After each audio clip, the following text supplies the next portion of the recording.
Good morning, everyone, and welcome to Colorado and Company. So happy to have you on this Monday. We're kicking off things this week with a treat. Well, welcome to Colorado and Company, ladies. By the way, it's Kate Hogan, the Community Outreach Manager at the Denver Audubon, along with Rebecca Bears, Hart, and Miracle Farner from Nature's Educators. They're all here in the backyard, and they've brought some friends we don't really get to see up close. How are you, ladies? Oh, thank you.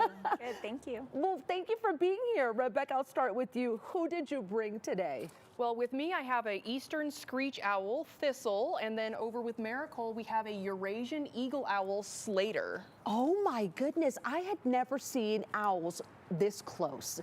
I mean, they're beautiful. And one of them, Fizzle, is it? Thistle. Kept staring at me. I didn't know what to think, but look how cute he is. Well, what can you tell us about these birds? Well, they are obviously all owls. Thistle here is native to Colorado. We get both the eastern and the western screech owls coming through our areas. And then over there, our Eurasian eagle owl is a close cousin to our great horned owls that we also have in Colorado, but these ones are more Europe and Asia. Wow, they don't even look real. I mean, they're that perfect and beautiful. Miracle, why do you think people have such fascination for owls? Well, I think as you were mentioning, if you look at their traits and their behaviors, they have disproportionately large eyes that they stare at you with. They appear as though they can turn their head all the way around. It's actually 270 degrees, but still very impressive. And then they're completely silent flyers who are most active from dusk till dawn. So there's a lot of mystery surrounding them. And any of those traits on their own is fascinating. And you put all those together and you've got the stuff of folklore.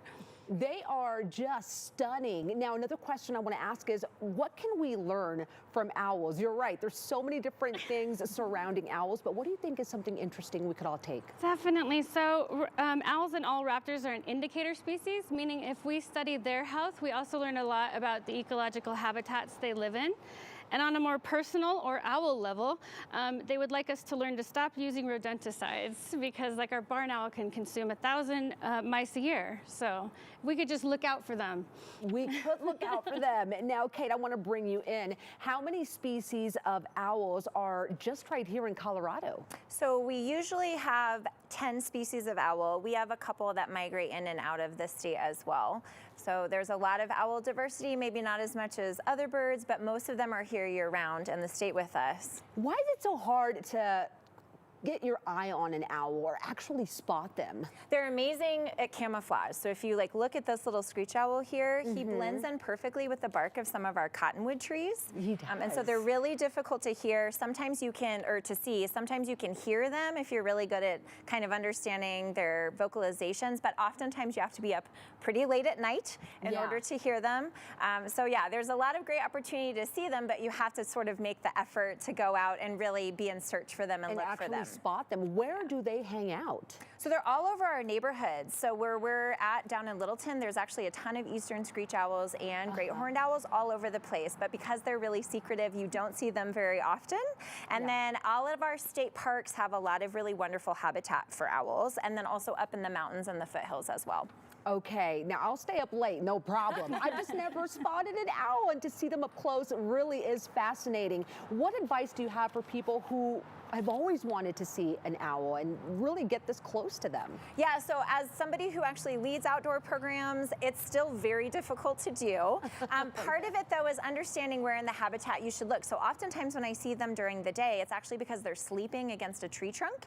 Wow. And so I really always am scanning, like even the trees out here at the studio, there's an opportunity for owls to be roosting during the day and just sleeping, but you may not know that they're even there. So being really observant is key. Yeah, I mean, you have to really be observant and know what you're looking for. Well, Denver Audubon also has an event coming up where people can really learn more about owls. Tell us about this event. Yeah, so the Hootenanny is my absolute favorite event to plan of the year. It's the only owl and music festival in the state of Colorado, so it's our 12th year now, and so that'll be happening on Saturday, Saturday, September 30th from 10 to 2 p.m. And Okay. Nature's Educators is joining us with live owls, and we're going to have a lot of different partners there, like U.S. Forest Service and Bird Conservancy of the Rockies, and we're just all going to be celebrating owls that day and giving people an opportunity to see them up close themselves. Oh my goodness, so they can actually come and see these friends. Will they be there, these two particular owls? We don't know yet. They usually Okay. bring 4 different owl species. Okay. So we'll just have to see who's in the mood to come join us at the Hootenanny that day. How are they so calm? They've been doing education for a long time, so they're just used Okay. to being out and showing people how awesome they are. But typically owls wouldn't just come hang out with you like this? Not normally, no. They are very secretive and would prefer to be out in a tree or hunting a Yeah, mouse. agreed. Well, thank you so much for being with us this morning. I'm telling you, I started off my Monday on such a good note. And here is some info for you guys. The 12th Annual Denver Audubon Hootenanny is happening September the 30th. Register and get more info at denveraudubon.org.